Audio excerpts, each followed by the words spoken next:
The story begins with a baseball player named Monty. He plays for a small league team called the Bulls. They play so poorly that a train runs right through their field, and obviously the game stops whenever the train passes. One day, Monty told his best friend and teammate, Spike, that a man in the audience was taking his pictures. His name was Donaldo, and he had been doing the same thing for the past 3 matches. So, Monty thought, look out for yourself, brother. I'm heading to the big leagues. He must be a scout. Hearing this, Spike felt Monty was being too hopeful. It could be someone else. Anyway, their team miraculously won that day. Afterward, they went out to celebrate. Monty and Spike met 2 girls who were enjoying the game, and they started flirting with them, intending to take them home. Outside, Donaldo called his boss and informed him about Monty's activities.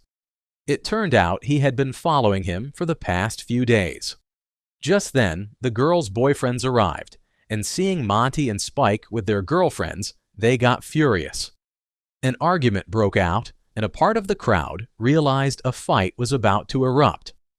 A woman had already called the police. As expected, a brawl started between the 2 groups. Punches were thrown from both sides. Some people were just enjoying the spectacle, but some jumped into the fight themselves. People were being thrown onto tables, and chairs were used as weapons. The next morning, we saw that Monty and Spike were still in jail for fighting. Their coach, Charlie, arrived and said that the team management wouldn't pay their bail. They were worried about missing the last match of the season, but Charlie explained that the management didn't care about them anyway. Their plan was to bring in new young players to revamp the team. A few hours later, both were taken to court, where they faced many charges, including assault and property damage. Both swore they were innocent and argued with the judge. The judge got irritated and deliberately set the bail at $3,000. Due to a lack of money, they were about to be sent back to jail. But then Donaldo showed up. He explained that he worked for a very important man who would pay both the bail and the fines, on the condition that both of them plead guilty. Monty still thought Donaldo worked for a team that wanted to sign him, so he happily took the deal. Afterward, Donaldo took them to New York. When they entered a corporate building, Spike got scared. He thought Donaldo was an undercover cop fooling them in disguise. Donaldo then said, "I never said I worked for a team." He revealed that a law firm had given him the job.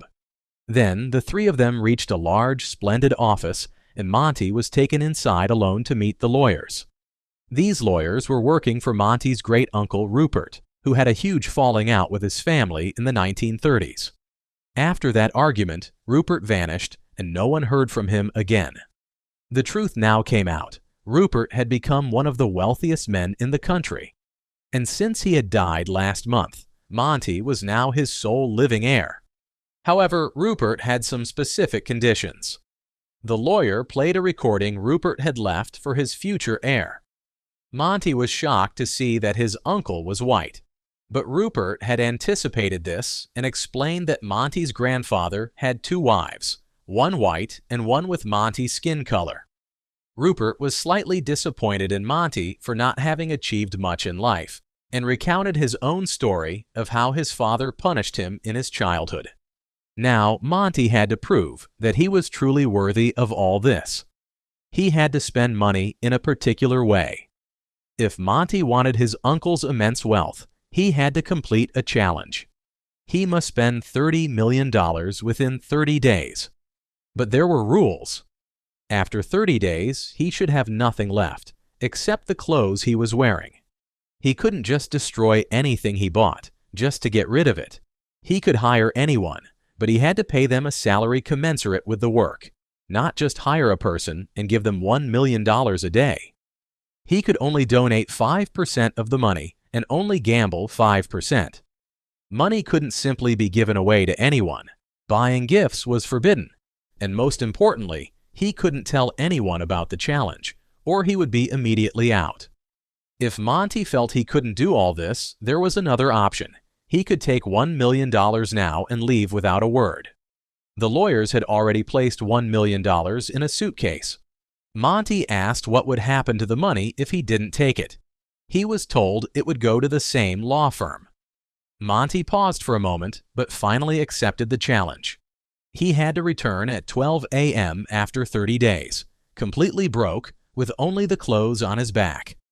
A maid named Angela would monitor his expenses to prevent him from lying or cheating. On the way out, Monty only told Spike that he was the heir to $30 million and hired Donaldo as his photographer. Then they went to the bank to confirm the money was real. Monty immediately withdrew the $30 million in cash. The bank manager started suggesting some schemes to Monty, saying, "Sir, deposit the money here and it will double." But Monty said, "Tell me about an account that won't give even $1 in interest." This bothered Angela because she didn't know the real truth. Then Monty asked a guard about his salary. He then hired him as his personal bodyguard, giving him more money. Finally, Monty hired the entire security team to accompany him, as he was now roaming around with a lot of cash. Spike got worried that his friend was recklessly blowing money, but Monty reassured him, "I have a very dangerous plan. Don't worry." Then Monty called Charlie and told him he was going to rent the entire team. He would get them new uniforms, a good bus, and a better salary. Charlie hung up thinking he was lying. Afterward, Monty stopped an unfamiliar taxi and told the driver, "You're my personal driver for a month, okay?" Angela immediately said, "You have so much money, you could get a fleet of limousines." Hearing this, Monty told the driver, "Go and bring lots of limousines, okay?" Meanwhile, a crowd gathered, watching Monty and his group. So Monty invited everyone for lunch. They all went to a fancy restaurant where he ordered the most expensive liquor. Monty also told the musicians playing there, "Play something decent." What is this? Am I at a funeral? During the meal, Monty continuously flirted with Angela. Angela revealed she was engaged. Her fiancé was a lawyer who spent a lot of time on charity and social work, which is why he didn't spend much time with Angela. Monty jokingly said, "Invite him too. I'll pay him for the time he spends here." Angela stopped him and said, "You can't buy everything." News spread in the city that a strange millionaire was throwing money around. When Monty reached the hotel, reporters were already waiting for him. Monty told them he was going to hire many people, and he also announced Spike as the vice president of his new company. Inside the hotel, the manager initially refused, saying the top 2 floors were already reserved, but Monty immediately said, "I'll pay 10 times the price, but I want them." The manager immediately agreed. The entire group went to the luxurious rooms, and Monty and Spike rented new suits. In the evening, Angela's fiancé, Warren, came to pick her up. Monty immediately seized the opportunity and donated money to his charity. Warren loved the antique pieces and furniture in the room, and he knew a lot about it, so he started showing off his knowledge. Monty, pleased, said, "From today, you're my personal decorator, and I'll pay you so much that you won't earn this much even if you wear a black coat all your life." Warren immediately agreed without thinking. Angela was stunned that her fiancé was so easily bought by money. The next morning, Warren went to his law firm bosses and asked for a month's leave. His bosses agreed, but in return made Warren their spy to report on Monty's every move. They told him not to tell Angela about this. Meanwhile, Monty was filling his office with people. Jobs were being given out quickly. He was hiring even the most useless people because he just needed to spend money. Warren then called his ex-wife, Marilyn, who was an interior designer. Warren had repeated her words to Monty, but Angela didn't like this at all. Monty tried to get Angela's attention by flirting with her inappropriately.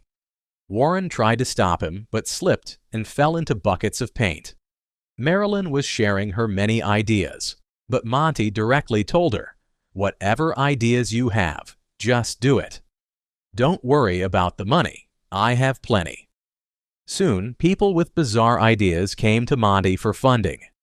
One man asked him for $3 million to move an iceberg from the North Pole to Africa. This would provide clean water to the people there. Spike and Angela tried to stop Monty, saying it was a foolish idea, but Monty ignored them and gave the man the money. Monty also hired a man to use the 5% he could gamble on betting on horses. Afterward, Monty told Charlie on the phone that they would compete with the biggest team. He would pay for it. He sent a helicopter to bring the rest of his team players as soon as possible. Outside the stadium, Monty was waiting for his friends with a full welcome party and was happy to see everyone wearing new uniforms. He also rented expensive penthouses for everyone. The lawyers saw all this and realized they had underestimated him. Later, Monty also put on a uniform and started practicing with his team.